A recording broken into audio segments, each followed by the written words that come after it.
Amazing, amazing film. Thank you. What was it like seeing the adult versions of yourselves come to life along with revisiting this amazing story? It was super surreal. I mean, meeting your older self is something that not many people get to do, and it was really, really cool. And we got to do this like little speed dating thing where we got to like talk with all the adults and get to know them, and you know, to have an older version is just a really awesome thing to have. So it was a lot of fun. Can each of you tell me about your speed dating experience with your...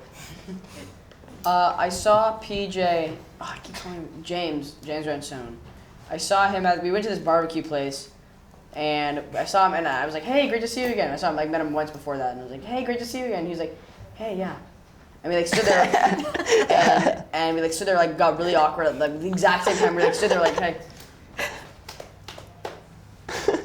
But, like, at the exact same time, it was so funny. Oh, I could definitely imagine. I remember me and Jack were sitting next to each other, and we were like, they were all switching spots, and we were sitting still, and they would switch like every 5 minutes. And so I remember us talking to, I think it was PJ and someone else. McAvoy. And James McAvoy, and we were just, yeah, makes sense. And then we just got deep into conversation. It was a lot of fun. We just got to know each other. It was cool.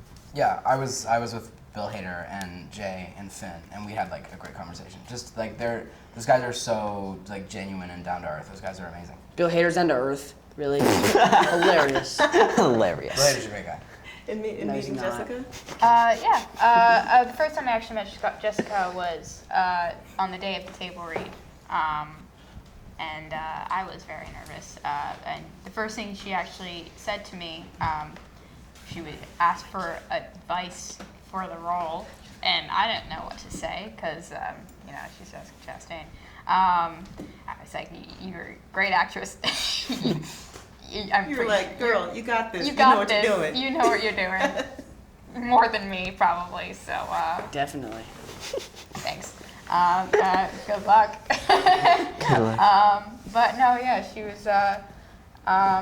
was very nice to me. She was very sweet, and yeah, she seemed genuinely interested in what I had to say, and I'm sure I love that was. about her. Well, look, last question. Just talk about how this film drives home the importance of not letting evil use fear against you, and maybe applying it to the rest of your lives in some ways. Jeremy? We're getting answer. I don't know. I mean, yeah, and I think a lot of not letting fear go against you is about friends. You know, I mean, with like power comes in numbers, but at the same time, those numbers have to be really, really close to you. And you know, banding together with your friends, nothing can stop you. Stick Such a good together. answer. Yeah, absolutely. You gotta find the people that make you, and like you have to be yourself. Mm-hmm. And I think when you're yourself, you can face your fears. But when you're trying to pretend you're someone else. Also, probably you don't have to do things alone. Exactly. Not everything has to be defeated by yourself. You always have your friends by your side. True. Well said. Thank you so much, guys. Congratulations. Thank you. Thank We'll you. be watching.